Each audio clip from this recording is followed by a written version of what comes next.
bima ya'maluna mahira. Shadaqallahu alazim. Saudara-saudara kaum muslimin dimanapun kita berada pada saat ini yang berbahagia, yang dirahmati Allah. Rasulullah SAW pernah ditanya oleh para sahabat, "Ya Rasulullah, ketika kami mengucapkan rasa syukur kepada Allah, kami ingin sekali ya Rasulullah, supaya rasa syukur kami tersebut betul-betul kami mengucapkannya dengan khusyuk. Betul-betul kami merasakan nikmat yang telah diberikan oleh Allah Subhanahu wa taala. Ya Rasulullah, apa yang harus kami lakukan?" Pada saat itu Rasulullah SAW menjawab, apa yang dia sampaikan? "Unzuru man huwa asfala minkum wa la tanzuru man huwa fawqa minkum fa inna ajdaru alla tajdaru nikmatullahi 'alaikum." Kata Rasulullah, lihatlah ke bawah, jangan kamu lihat ke atas. Ketika kamu melihat ke bawah, kamu akan melihat kekurangan-kekurangan orang lain. Ketika kamu melihat ke bawah, kamu akan melihat kelebihan-kelebihan yang telah engkau miliki dari orang lain. Pada saat itu engkau pasti merasa bahwasanya engkau telah dimuliakan oleh Allah Subhanahu wa taala, dan engkau akan mengucapkan rasa syukur tersebut dengan ikhlas dan khusyuk. Namun ketika kamu melihat ke atas, kamu melihat bahwasanya kekurangan-kekurangan tersebut ternyata ada pada dirimu. Dan bahkan mungkin kamu sering berucap, "Ya Allah, kenapa saya hanya mendapatkan ini, tidak itu, dan segala macamnya." Maka tentunya tidak akan bisa menyampaikan kita pada rasa syukur yang betul-betul ikhlas kepada Allah Subhanahu wa taala. Maka oleh sebab itu, saudara-saudaraku yang berbahagia, yang berbahagia Allah, saatnya pada saat ini memperbanyak rasa syukur kita kepada Allah apapun keadaannya. Jangan hanya nikmat Allah Subhanahu wa taala yang Allah kurangi pada saat ini dengan adanya COVID-19, menutupi nikmat-nikmat yang lain yang telah Allah berikan kepada kita bersama-sama. Masya Allah, jangan sampai selembar tisu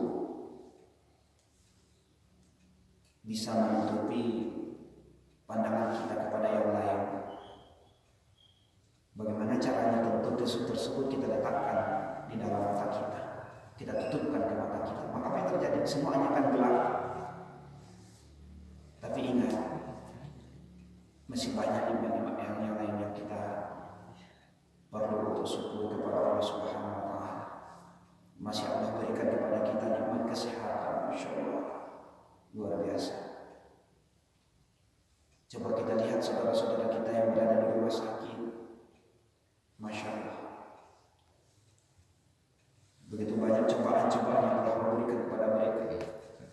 Ketika azan berkumandang, hayya 'alas shalah, hayya 'alal falah, mereka berpikir, "Ya Allah, ya Tuhan, kenapa saya, ya Allah? Saya ingin juga melaksanakan sholat, ya Allah." Namun badan tidak bisa mereka gerakkan. Masya Allah, saudaraku yang berbahagia, Allah, ingat nikmat yang lain. Kita masih punya pekerjaan. Pekerjaan itu sekarang mungkin terhenti. Tapi lihat orang lain. Lihat saudara-saudara partner kita ini, Masya Allah, luar biasa. Kita bisa berdiam diri di rumah, tapi beliau-beliau ini, para tenaga kesehatan, para dokter, apalagi dokter kita, dokter Dedi yang sangat kita banggakan ini, Masya Allah, bekerja siang malam. Seperti yang sudah beliau sampaikan, banyak waktu untuk bisa bertemu dengan anaknya, dokter. Tetapi ada hijab yang harus dipatuhi, karena tidak akan mungkin nanti menularkan kepada yang lain. Banyak waktu bagi kita di rumah, untuk mengimami anak-anak kita di rumah pada saat ini, Masya Allah. Tapi lihat nikmat yang lain kepada dokter kita yang lain, mereka tidak bisa untuk seperti itu. Kita bisa saat ini mungkin bersama dengan anak-anak kita, tapi mereka juga punya banyak waktu untuk itu, tapi tidak bisa bersama dengan orang lain. Saudaraku yang berbahagia, Allah, ingatlah Allah Subhanahu wa taala menyampaikan kepada kita bersama-sama, wa in ta'azzana rabbukum la in syakartum la azidannakum wa la in kafartum inna 'adzabi lasyadid, kata Allah. Nikmat Allah mana lagi yang kita dustakan kepada Allah Subhanahu wa taala. Allah sampaikan kalau kita bersyukur, kata Allah Subhanahu wa taala, ketika kita di rumah kita bersyukur dengan cara mendidik anak-anak kita, dengan cara beribadah kepada Allah Subhanahu wa taala, dengan cara apa? Selalu menyuarakan kebaikan-kebaikan. Maka apa yang terjadi? Masya Allah, Allah akan memberikan kepada kita berupa kebaikan karena rasa syukur tersebut kepada Allah. Tapi ingat, ketika hanya di rumah kita tidak ada melakukan sesuatu apapun, ketika di rumah kita tidak melakukan pendidikan apapun kepada putra dan putri kita, hanya berdiam diri saja, ingat, berarti itu tidak termasuk salah satu mensyukuri nikmat Allah. Berbanyak doa ketika di bulan Ramadan ini, Masya Allah. Insya Allah Allah Subhanahu wa taala menyampaikan kepada kita bersama-sama bahwasanya ketika kita berdoa subhanahu wa ta'ala, wa idza sa'alaka ibadi anni fa inni qarib ujibu da'watad da'i idza da'an falyastajibu li, kata Allah. Allah akan kabulkan doa-doa kita, saudara. Tidak ada sebuah kemustahilan ketika keadaan seperti ini, saudara-saudara yang berdoa kepada Allah. Kita perbanyak doa kita kepada Allah. Insya Allah, mari raih the miracle of Allah, keajaiban-keajaiban yang Allah buatkan, yang Allah suguhkan untuk kita. Dengan cara apa? Mendekatkan diri kita kepada Allah Subhanahu wa taala. Dan termasuklah kajian kita pada saat ini kita akan sampaikan dalam Quran surah Al-Anfal ayat 45. Wahai orang-orang yang beriman, ya ayyuhalladzina amanu idza laqitum fi'atan fasbutu wazkurullaha katsiran la'allakum tuflihun, kata Allah. Wahai orang-orang yang beriman, dengarkan dengan baik. Apabila kamu bertemu dengan pasukan Allah, apabila kamu bertemu dengan musuh-musuh Allah. Siapa musuh Allah? Musuh Allah itu adalah orang-orang yang menegahi kamu, orang-orang yang mencegah kamu kepada kebaikan. Minasyaiton, dari golongan setan, minan nas, dari golongan manusia, siapapun. Maka Allah sampaikan kepada kita, fasbutu, istiqomah. Wazkurullaha katsir, ingat Allah, berzikir banyak-banyak. Ala bi dzikrillah tatma'innul qulub. Agar kamu beruntung, kata Allah Subhanahu wa taala, ingat Allah banyak-banyak. Kemudian apa lagi? Bersyukur kamu kepada Allah. Kemudian wazkurullah. Tanda kamu bersyukur tersebut bagaimana? Tandanya adalah hati ini senantiasa mengingat Allah, berzikir kepada Allah. Di saat-saat pandemi seperti ini, corona seperti ini, saudara yang berbahagia, Allah berikan waktu banyak kepada kita untuk mengingat Allah. Kalau mungkin kemarin, puasa kemarin, ataupun hari-hari biasa, kita banyak pekerjaan, banyak tugas, tapi alhamdulillah saat ini kita banyak waktu untuk mengingat Allah. Raih miracle Allah Subhanahu wa taala yang kedua dengan cara zikir kepada Allah. Kemudian yang ketiga, wa ati'ullah, taat kepada Allah, berbakti kepada Allah Subhanahu wa taala. Penuhi hidupmu dengan kebaktian kepada Allah Subhanahu wa taala, melaksanakan kebaikan. Wa ma khalaqatul jinna wal insa illa liya'budun. Tidaklah aku ciptakan jin dan manusia hanya untuk satu saja. Ati'ullah, taat kepada Allah. Ati'ur Rasul, taat kepada Rasulullah. Kata Allah yang berikutnya, agar kita dapat meraih keajaiban tersebut adalah ketika kita sudah taat kepada Allah, maka tunggulah keajaiban tersebut. Insya Allah Allah akan berikan kepada kita jalan-jalan yang lain. Allah akan angkat derajat kita semuanya. Allah akan angkat penyakit-penyakit ini, khusus ya Allah, mungkin penyakit tinggi Indonesia dan segala macam. Masya Allah. Kemudian wala tanaza'u, jangan kamu berpecah belah. Kondisinya seperti ini, udah saatnya kita bersatu. Bersatu melawan apa? Bersatu melawan wabah ini, virus ini. Dengan cara apa? Mengikuti ketentuan-ketentuan yang telah ditetapkan oleh para majelis ulama dan juga pemerintah. Kita merasa sangat sedih, masih ada lagi di antara kita yang sudah merasa lebih hebat dari majelis ulama, merasa lebih hebat dari ulama-ulama kita yang lain, yang punya fatwa sini, fatwa sana, segala macamnya. Kami sampaikan, ketika kita berbicara dengan kebutuhan pribadi, berarti kebutuhan kita tersebut namanya adalah fardhu ain. Ketika kita berbicara dengan kebutuhan orang lain, kemaslahatan umum, berarti kita meyakinkan kebutuhan tersebut sudah kita laksanakan untuk fardu kifayah.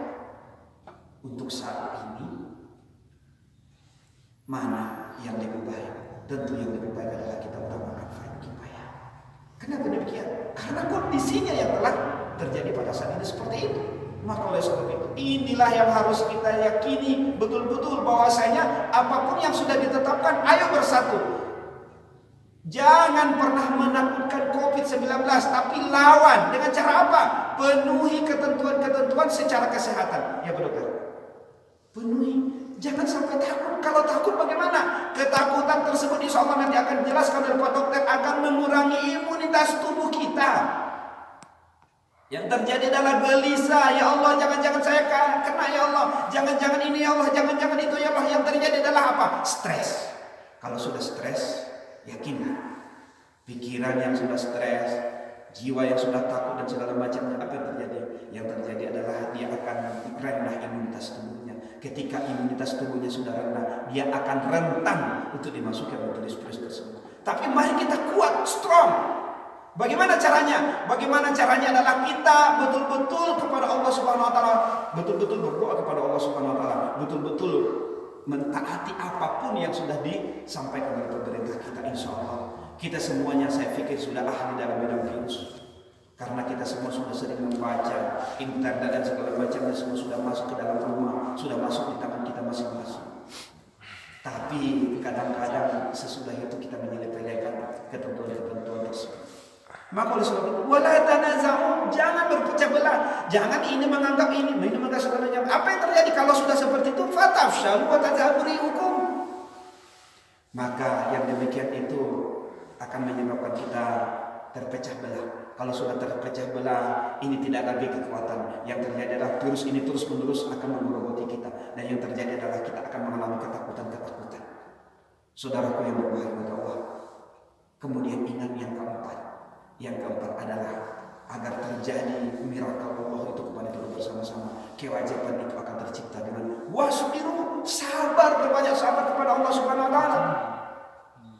Allah sampaikan kepada kita bersama-sama, wala nabluwannakum bi syai'in minal khaufi wal ju' wa naqsin minal amwali wal anfusi was samarat wa basyiris sabirin alladziina idza asabathum musibah qalu. Itu yang penting harus kita sampaikan, yang harus kita katakan ke dalam diri kita, inna lillahi wa inna ilaihi raji'un.